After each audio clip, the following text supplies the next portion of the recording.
10 years after the collapse of a local fish farming business, the island community of Ithaca have been left to reckon with an environmental catastrophe. Close to the fish farm, they were completely covered with plastics and iron parts. And then on the seafloor, it's a big mess. It was fully covered with fish nets and many iron parts and tires. When I saw what's happening down there, I was really disappointed from what people do to the environment, and I was in shock, actually.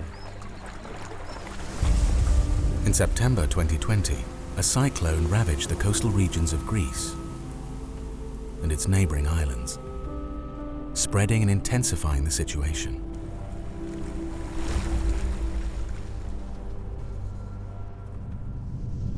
Now, in some areas of the seabed, there is no life left at all.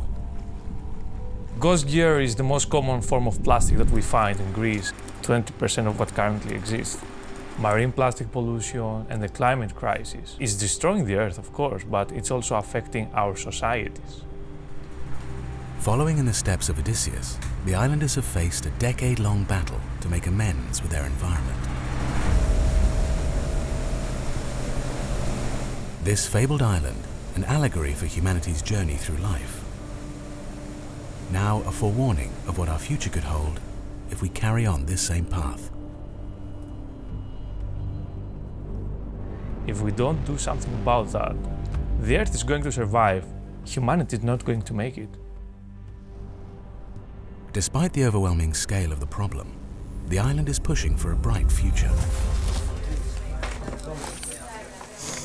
Volunteers brought together by the team at Healthy Seas are working to restore Ithaca's marine environment to its former glory. In the last 10 years, no one was able to help, and none of us could do it alone. We merged forces, and together with this broad range of partners, we can make it happen. This project is about 5 times bigger than any other cleanup we have done so far. We are very happy to be here and hope Poseidon will be with us.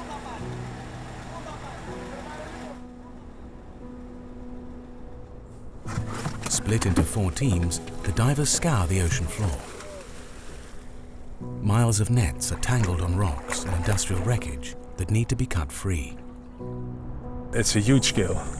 At one point after a day I was thinking, where are we starting on? What is this? Are we really doing this? But we just start from the beginning, and everything we see we shoot up with filled balloons. That we call that lift bags.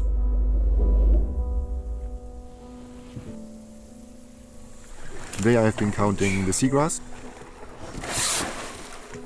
How many plants are there per quarter square meter? So I'm basically assessing how can the habitat look if there's not the damaging effects of a net. So the net is collecting more and more animals. And eventually it's sinking down to the seafloor because it's full of corpses. Then the corpses degrade and the net will rise again. So it's a constant circle, and the nets just keep doing what they are designed and built for. They catch fish and marine life. Our main goal is actually that we want to remove this whole fish farm. I don't want to leave anything behind. Now we started, it has to go.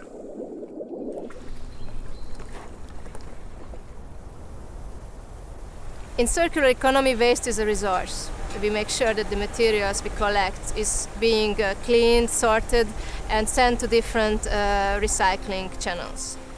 The nylon 6 type of fishing nets, together with other nylon waste, become so-called EcoNail yarn, which is the basis for a wide range of new products, socks, swimwear, carpets, sportwear. Even the car industry is using this material for interior. What we have in front of us right now cannot be fixed by one group alone. I mean, if enough money was thrown at it, probably somebody could come in and clean it up. But what I find fantastic is that volunteers, NGOs, private enterprises, we got it together in maybe a few months. Imagine what can be done in other places.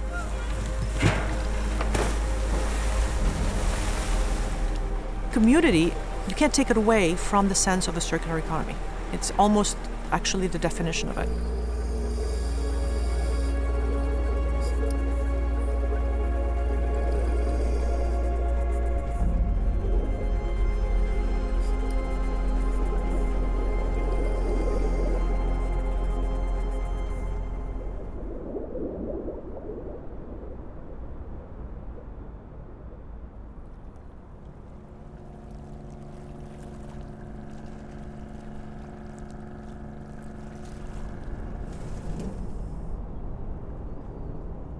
It is really important that all these organizations and people come together and solve this problem.